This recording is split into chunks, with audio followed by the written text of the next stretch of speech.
showing up in the workplace and you're authentically standing in your own shoes, being yourself, that's what builds credibility, especially if you're a leader, because when you lead as your authentic self and you're successful, other people who you're helping lead, it gives them permission to be their authentic self as well. So you're automatically building your own trust and your own credibility, and you're building your expertise.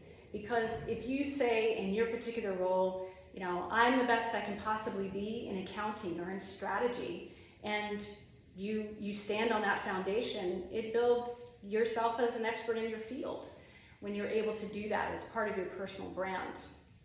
But most importantly, and I do want to note this, if you have paper, you should write this down, because I think this is so critical for me to share with you today. And that's that your impact and your promotability and your income are all directly tied to your personal brand. This is incredibly important that you note this. Your impact, your income, and your promotability, all tied to your personal brand. So it's really important that you have a clear focus of what your personal brand is. Because when managers and leaders start looking for who's the next person to be promoted, they're not just going to be looking for the person who is doing the best job or getting the job done. They're going to look for someone who is authentic, who is themselves, who brings a unique perspective to their role, to their company. They're looking for a well-rounded person who is comfortable and confident being themselves in the workplace. That's who they're going to be looking at, and that's why it's ultimately incredibly important. So, building your personal brand is an active practice. So before we begin the workshop component of this session of creating your personal brand, we have to acknowledge that this is a journey. You're going through your career for many, many, many, many years up until you retire, and your professional development is an important component of having a successful career.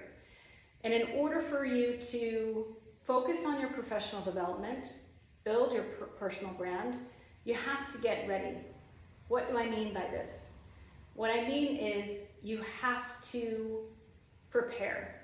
So I'm sharing with you today my top strategies for how to begin to get prepared to even build your personal brand. How to successfully embrace and actively practice creating your personal best self. So the first thing that I recommend for you, that all leaders do this, by the way, is to get a professional development journal. Have a professional development journal. I have now probably 100 professional development journals. So I'll show you mine. I brought it so that I can, this is my professional development journal. It's not neat, it doesn't follow any particular kind of path, lots of different colors of ink, lots of sticky notes, but all I write in here are reflections, professional development notes, thoughts, goals, dreams, fears, the whole thing is in there. That's different from having a work task to-do list. This is my to-do list. It's totally different. This is who I need to call and things I need to do. But this journal is representative of who I am in the world and how I'm showing up. So if you have a journal, use it. If you don't have a journal, get one. It will serve you well starting right now. Secondly, get scheduled with your professional development, meaning find 1 hour a week minimum that you're going to schedule on your calendar and that you're going to dedicate and devote that time only to professional development. And for this first time around, you'll be focusing on your personal brand, how to build your personal brand. So get it scheduled and then let everybody know. This hour on this day, I'm focused on me. I am focused on my professional development. I can assure you, EPAM will be supportive of it in some capacity because they're investing in this week. They're investing in 200 other workshops. They're investing in you as being your best self as an employee. So get it scheduled. Then get committed. Once it's on your calendar, keep it there. Honor it. Do the thing that needs to be done. Everything that you're about to learn today is very, very simple to understand, very difficult to do. Most people don't do these things. Most leaders struggle with doing these things. The most successful leaders that I know actually take the time to invest in their professional development. So get committed. As you go on this journey, when you start your hour of professional development, get quiet. Just start the hour with 5 minutes of just calming down your brain, calming down the thoughts, calming down the ruminating, calming down all of the stress that has built up from the morning or the afternoon or the evening. Just spend some moment calming down so that you can be open to receiving what needs to be received and understood and created for you. So just get quiet. The fifth one is get practiced. What do I mean by this? What I mean by this is consistently do this over time. That's how you begin to see results on your professional development journey. That's how you'll begin to see your personal brand growing and showing up and growing even greater and showing up even more, is by getting practiced. Because small, daily, micro improvements consistently done over time create mastery. That's how it's done. It's not all of a sudden you have this epiphany moment and your personal brand is created and everything is amazing. It's actually these small micro improvements consistently done over time. So get practice, just keep doing it. Week after week after week after week. When you do all of these things, when you have your journal and you're noting everything and it's scheduled and you're committed and you're practicing, you'll start to get clear on who you are as a professional person. You will start to realize the grandest version of the greatest vision you ever held about yourself. I have seen this time and time again with every client that I've ever had. They begin to see and experience the greatest vision they've ever held about themselves. And you will do the same. Just start here and then begin building your personal brand, which is exactly what we're gonna start doing now. We're gonna build our personal brand. So these are the tenets of what you can start doing when you leave here today, and then you can continue to build on it. So let's focus on your personal brand. Where do you start? First, you start with becoming self-aware. Most people go throughout their day. They wake up in the morning and they start doing. They start doing the things. They start doing everything. They start brushing their teeth, and most of it is automatic. Most of it is habitual. We're not even thinking about what we're doing. We're just doing all day long. We gotta do the coffee, we gotta do the breakfast, then we gotta do the commute, then we gotta do the Zoom call, then we gotta do the agenda, then we gotta do the this, we have to do that, then we gotta do the dinner, and then we gotta do the clean up the dishes. And so we get lost in the doing. But when we begin to create our personal brand, we have to get focused on the being. Who am I being while I am doing? We are human beings, not human doings. So the beginning of creating your personal brand is to ask yourself, who is it that I'm being all day long? Who am I being? How do I be in the world? Because the way that you be and the way that you are, everything flows from that. Everything that you do flows from that space. And most people don't have self-awareness as to how they show up. Aylan was a perfect example. She was being very serious. She thought that's what she had to do. So that's how she was showing up. Everything that she did was very serious. And she didn't need to be that way. She actually needed to be more of herself, not more of something that wasn't her, or not more of something she thought she needed to be. She needed to be more like Aylan. So it's so important we start becoming self-aware. This is why taking an hour a week at minimum assists us in doing that process. So what do we do when we get quiet and we start becoming self-aware? The first thing that you'll do is you'll start listening to your mind. You'll start tuning into your mind, and you'll start saying, what's going on in my mind? What's happening up here? I guarantee you, For 99.999% of people, what's happening in your mind, especially in the workplace, is negative. Most people aren't saying in their mind, I'm doing an awesome job today. I crushed it in that meeting. I did amazing at that meeting. Wow, I really was able to navigate that difficult constructive criticism well. I'm going to take that constructive criticism and I'm going to apply it. Most people aren't their own cheering squad in their mind. Most people are, I'm so dumb. I didn't know. I don't know. I'm not good enough. I'm not smart enough. I don't think I can do this job. That's what most people's self-talk is. But most people don't even know it because they're just busy doing. They're busy being busy. And they're not sitting and reflecting on their own thoughts.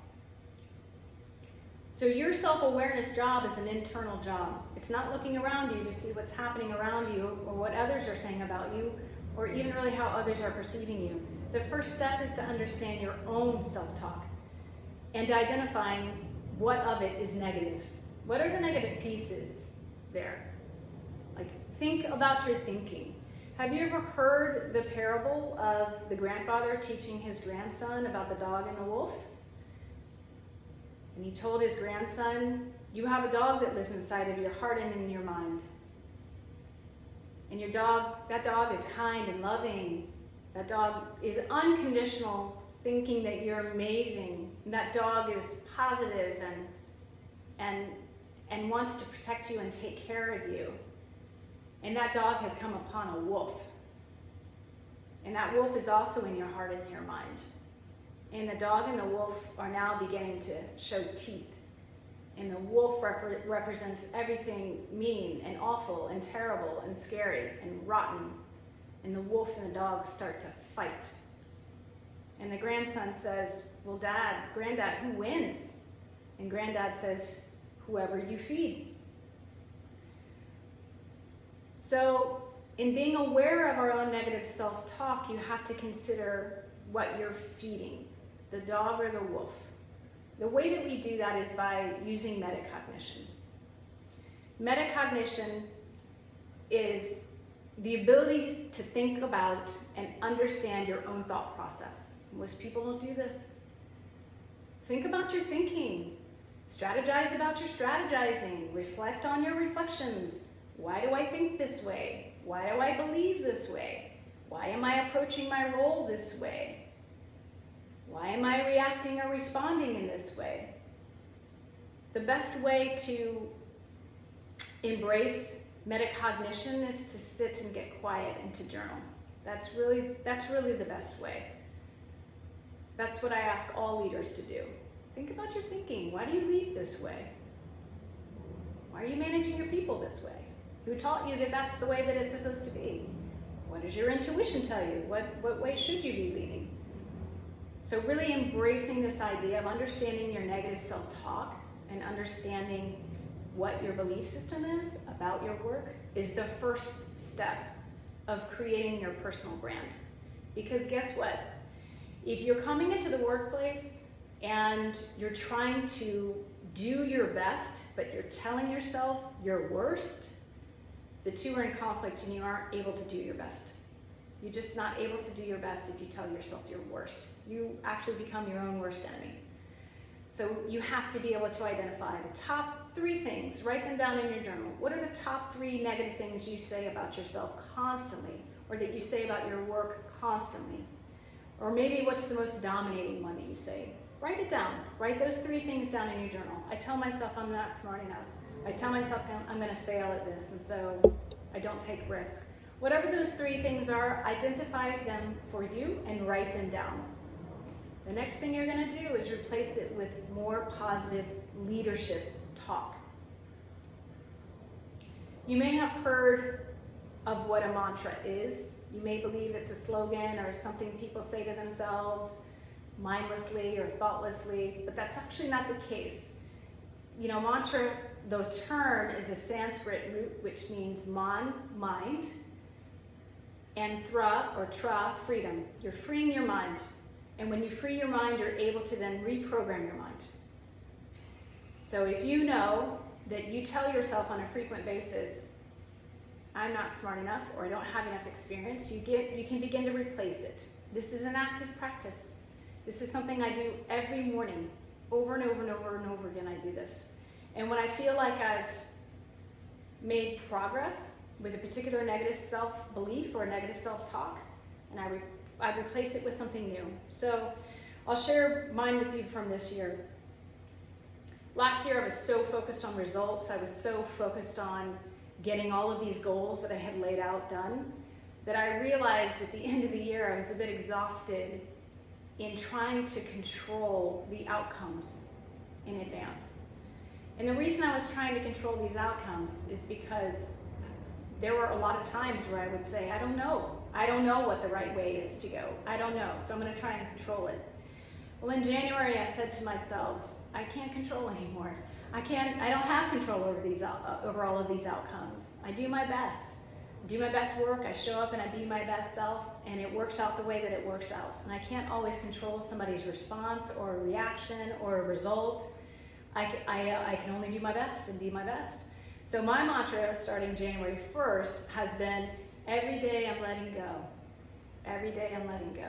And great things are the result of it. That's my mantra.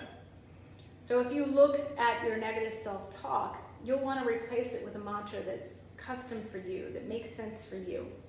And if you don't quite know where to start, these 4 that are listed here are amazing for you. So if every day you spent 2 minutes saying, every day I'm getting better and better, every day I'm adding more value, every day I'm learning more and more, every day I'm getting smarter and smarter, put it on a sticky note, put it on your laptop, or put it in your journal. Make sure that it's there, that you can see it, because that's the small micro practices that will make you advance more and more and more in your personal brand, because you're actually proclaiming who you are with your positive leadership talk. So let's recap. So we now have an awareness of the negative self-talk story we have ruminating in our minds, and now we're able to use our own custom mantra to replace that negative self-talk with leadership talk. What is the next thing we can do then? So the next thing we start to do is we really begin to hone in and focus on, what is our unique value proposition? What do I bring to the table? What is the value that I add? So this might take a little while for you to work it out, but it's imperative that you do so. Because remember, your income and your impact and your promotability is dependent on it. So the first way you begin to unearth what your value proposition is to know what you value. What is your value system? Right off the bat, you should be able to say 2, maybe 3 things that you value that you're not compromising on. And those are unique to you. They belong to you. You can see what other people value, but yours should belong to you. So I value a little bit of weirdness. I'm not compromising on that. So that means I fine-tune my focus on things that enable me to utilize my weirdness. How is that utilized? I think outside of the box. So I'm the person that gets called into a strategy session with the CEO because the CEO says, you always challenge us. You force us to think outside of the box. And some of what you say is totally weird, but some of it really gets our team thinking. And that's where I add value. So if you want me to think like you think, or think like your team thinks, that's not the right assignment for me. And I don't compromise there. People don't expect me to anymore, actually. So what is your value? You should be able to write 2 or 3 things down. Honesty, integrity, time, energy. Write them down. The second one is know your strength. Like, know what you're really good at. Know where you contribute and where you know you add value without even thinking about it. Just, hey, these top 2 things, top 3 things, this is what makes me really great. I'm really great at doing this.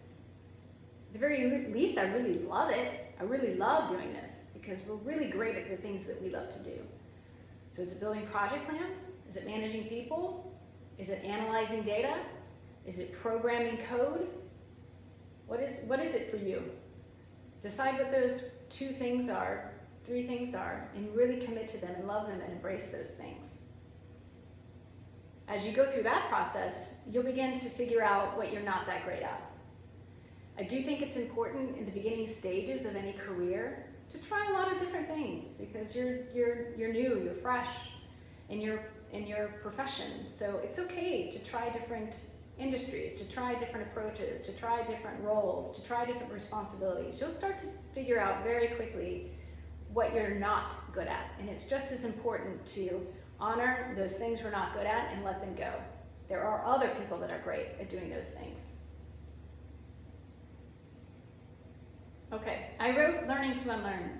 I have to unpack this a little bit, because I work with so many high-level leaders who are unaware that they believe they have to do more, they have to learn more to advance and accelerate in their career, when the truth is they have to unlearn a lot of things. So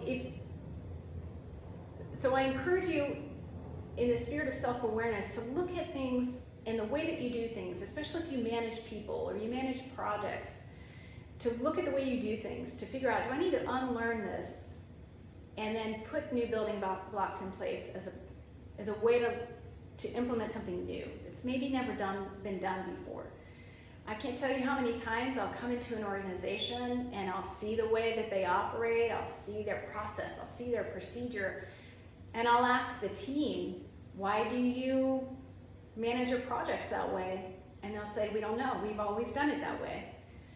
It's very difficult to unlearn something. It's really easy to learn something new and to figure out if you like it or you don't like it. It's very, very difficult to unlearn something. But as part of building your personal brand, you may have to unlearn some things that you've been taught along the way in your profession. Important to journal on that too. And then lastly, trust your colleagues, listen to your colleagues, listen to your teammates, ask them, how am I showing up for you? How do you experience me? When we're in a meeting, what's the best parts about my contributions to a meeting? So ask other people, see what their response is to you and towards you. And you don't need to judge it, just note it, just write it down in your journal. Just say, here's how people are seeing me show up. And that might be very enlightening and very insightful for you. So those are the basic tenets of how you begin to build your personal brand. Understand what's happening negatively in your mind, replacing it with positive leadership talk, and then beginning to develop your unique value proposition and starting to show up that way and be that way. That's really the basic 3 tenets of building your personal brand over time. And the last thing I'll share with you is, as you're going on this journey of building your personal brand in the workplace, know that other people are on the same exact journey as you. You know, a rising tide lifts all ships. So figure out how you can be in support of other people, of your teammates who are going through the exact same thing as you. So anything you've learned today from this session, share it with them. And make sure that you're supporting your teammates as they're creating their own personal brand. How can you do that? First of all, be positive to the process without question. If you can't be positive to somebody else's personal brand building activities, at least be neutral. So just be neutral. Don't have any response to it if that's the best that you can do in the moment, and that's okay. I would strongly encourage you to stop competing with your team or with your teammates or with your colleagues. Oftentimes we're taught we have to compete in the workplace to be promoted, or we have to compete to get to the next level, but you're not really competing with other people. Be your teammates' greatest cheering squad. Don't have a shred of competition with them. Support whatever they're doing from a personal brand development perspective. Do your best to be the best supportive person that you possibly can be. Part of that means being an active listener, being a patient listener. Know that you are listening to your teammates who are developing their personal brand, to understand them, not to judge them, not to react to them, not to respond to them even, and not to compare yourself with them, but just to understand them. We all want to be understood in the workplace. Everybody wants to be understood. Embrace relationships of reciprocity. What this means is not, if you scratch my back, I'll scratch your back. What this means is If you see someone in the workplace who's in a time of need, they need support, or they need lifting, or they need help, give it to them. Because when you have a time that you're in need, you'll look to someone who can support you, be it by a mentor or just being a friend or having a shoulder on. That's what a relationship of reciprocity is how can I help you? Because you're a human who deserves support, not because I need something in return. And then lastly, we all say that we're gracious and that we have gratitude and that we're thankful. Most people don't actively practice this. So I would say practice active gratitude. It will build your personal brand 100-fold. If you're someone who's actively grateful. I'm so grateful to EPAM for having me here today to share everything that I'm sharing with you. I'm so grateful that they're supporting you in this week worth of amazing opportunities to develop yourself professionally. I'm grateful for Amy for having me and for Alex for having me. So find how you can be grateful in the workplace and how that can show up, especially with your teammates. And that's the conclusion pretty much of my presentation. I hope I've been of service to you today. It's the best of the best I have to offer you. So get it scheduled, get it committed, and building the best version of your own personal brand. So this is excellent. Thank you, thank you. So I do have a few questions that I have on my own, but please, again, if you have questions, please to post them in the chat or feel free to raise your hand. We're not an overly large group, that I'm not opposed to people asking questions. And actually, I see Andrew, you've raised your hand. Would you like to ask Tiffany a question? Oh, maybe it went down again. I know some people accidentally hit the raise their hand when they're trying to react. So let me ask some of my questions. So just jumping off of your last slide around supporting others and being supported by others, are there any other sources that you might recommend for someone when they're going through this journey, whether it be books or groups or, emulating? Like a lot of times, imitation is the best form of flattery. Any other tools in your toolbox that you might, external tools that you might recommend? For someone building their personal brand or supporting someone else? For your own personal brand. For your own, oh my gosh, well there's honestly a plethora of books. I think if you're starting with committing to an hour a week at a minimum with your own professional growth and building your personal brand, that hour is definitely best served either listening to a learning development podcast of some kind, reading a book of some kind, or finding a mentor and using that time for mentor time. And making sure that you have the support of, your boss or your manager or those above you who can also guide you what is the best way for you to utilize that hour of your professional development time and building your personal brand. Excellent. I might ask Tiffany if you have any recommendations for podcasts or books and you want to share it with me. I'd be happy to sort of share it with the wider group. I'm happy to do Or that. Similarly, if anyone has, some great podcasts that they've relied on in their past, feel free to post it here, because the more we can share our knowledge, the more we're lifting everyone up. Yeah. Okay, here's another one. So talk about evolution of your brand, because I'm assuming that your brand is not fixed, that things throughout your career, throughout your years might trigger it to evolve. Can you talk a little about when to recognize it's time to pivot maybe in your brand, or how it evolves over time? Yes, I will say, based on 20 years of experience, what got you here will not get you there. So that means you do have to make the commitment to evolve what you know and who you are and how you learn. If you stop learning, you're not going to evolve. So that's really the critical piece here as well. Because you have to learn new ways of doing new things in order to accomplish new things. That's important as well. And that requires you having self-awareness about what it is you do need to learn, what it is you do need to know. So that's definitely what I would say. Continue the self-awareness path and continue to determine what it is that you need to learn that's new in order for you to get to the next place that you want to go. Very good. Yeah, it's a constant. It's not a do it once and move on. Yes, exactly. Very good. This question actually came up in a different session today, but I think it's relevant here because obviously we're focused on International Women's Day and females in the workforce, although I applaud all the men that signed up for this as well, and I think personal brand is gender agnostic. But as it relates to women and maybe some of their tendencies, can you talk about how personality styles might play into this? And in particular, the question that was asked in the previous is, if you're a little bit more soft-spoken or timid, you're not that driving type A personality, how can you possibly look at that as an advantage when you're building your personal brand? Like the quiet storm in some respects, or any thoughts on that? Yeah, listen, you don't have to be an extrovert to be successful. There's plenty of introverts who are successful, and you will actually experience more success as you lean into your introvertedness, so long as you're continuing the learning path.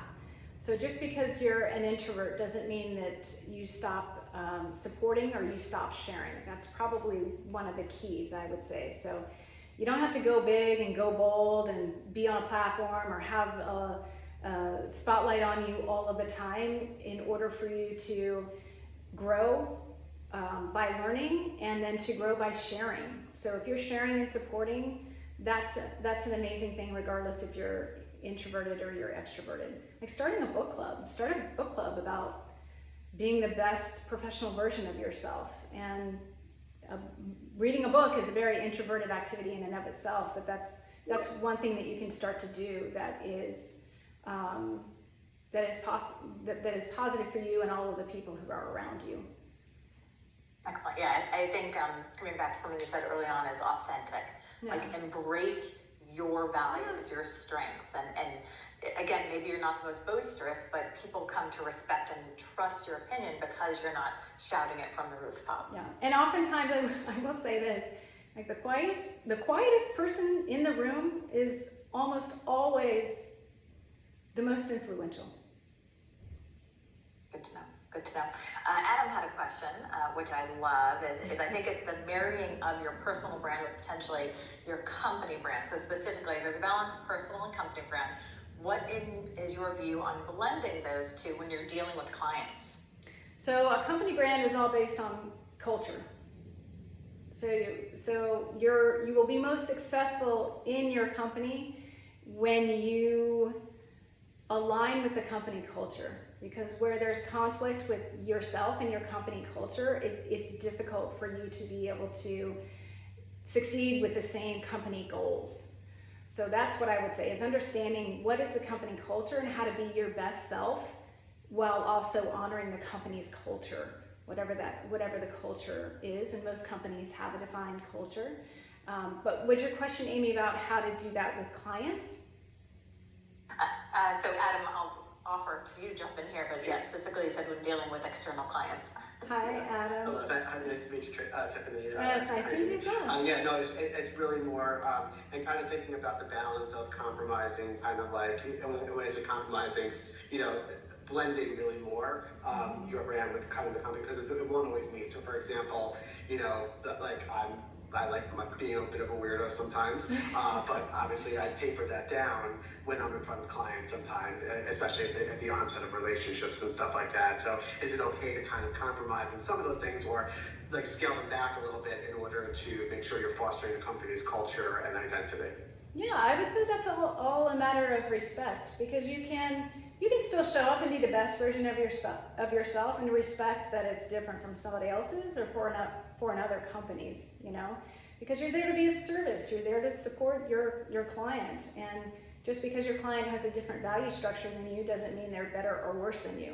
This is where neutrality helps a lot. Just be neutral. Stand firm and convicted in your own values, whatever your value is, but you don't have to judge somebody else's value to show them success or show them how to be of service. I guess let me just build off of that a little bit, and using the weirdo show as your amazing, unique talent, might you sometimes dial it up or down depending on the circumstance. So often being a consultant is adaptability. Yeah. And so I think, Adam, just to feed off of that a little bit, sometimes, at least again in the beginning relationships, you might not fly your freak flag as often as you might want while you're establishing that relationship. Yeah. Make Agreed. sense? Yeah. All right.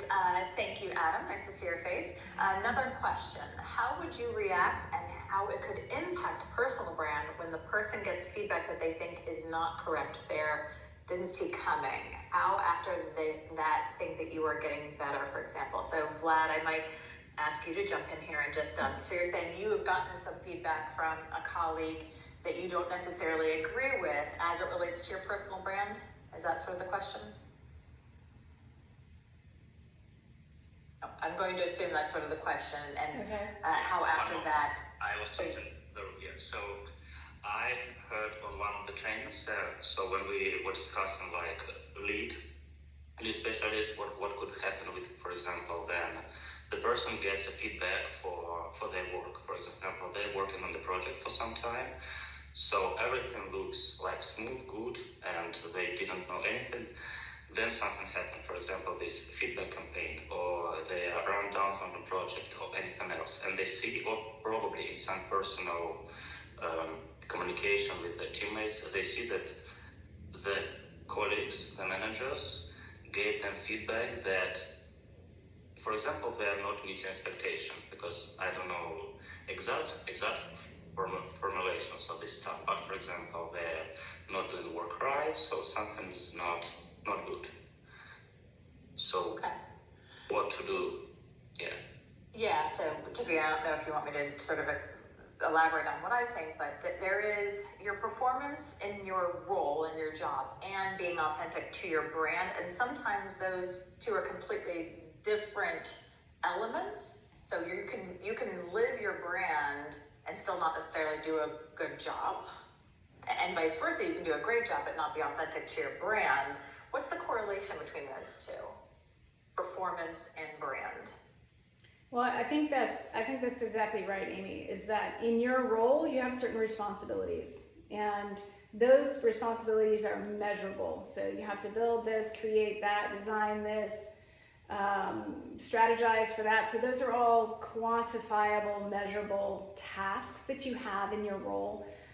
Those are responsibilities that you have. But your brand really is related to actually how you respond to constructive criticism.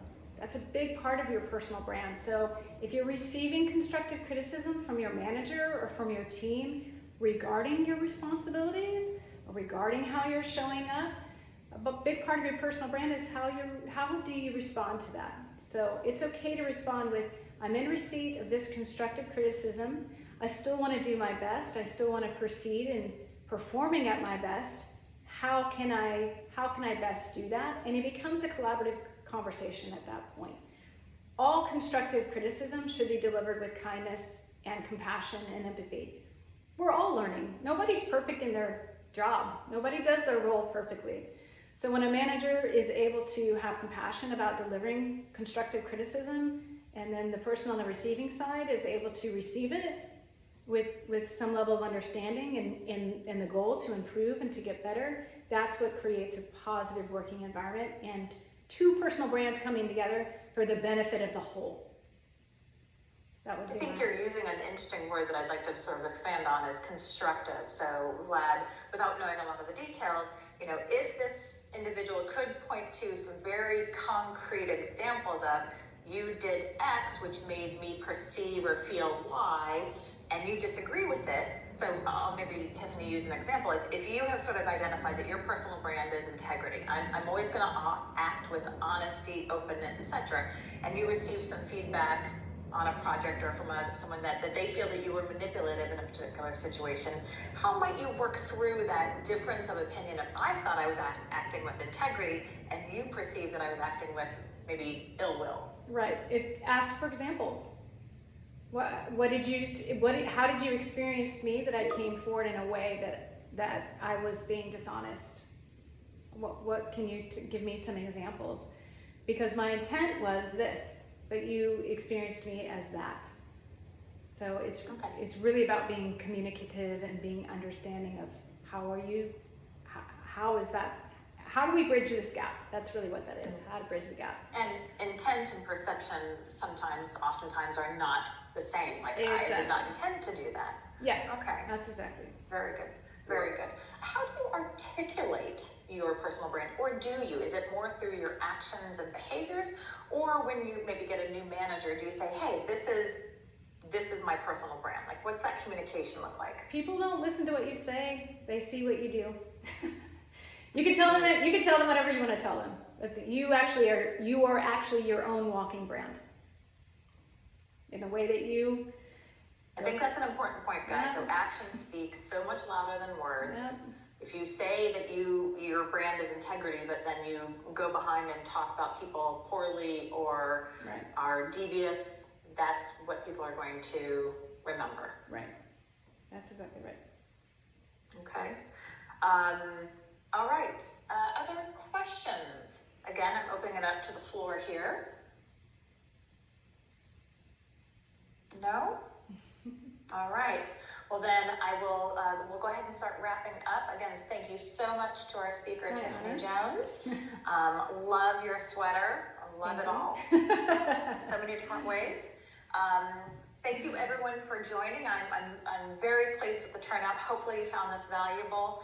It has been recorded, so it will be posted up to the chat if you want to refer your friends to check it out. And always welcome feedback and questions offline, either directly to me or through the International Women's Day community or committee. Yeah.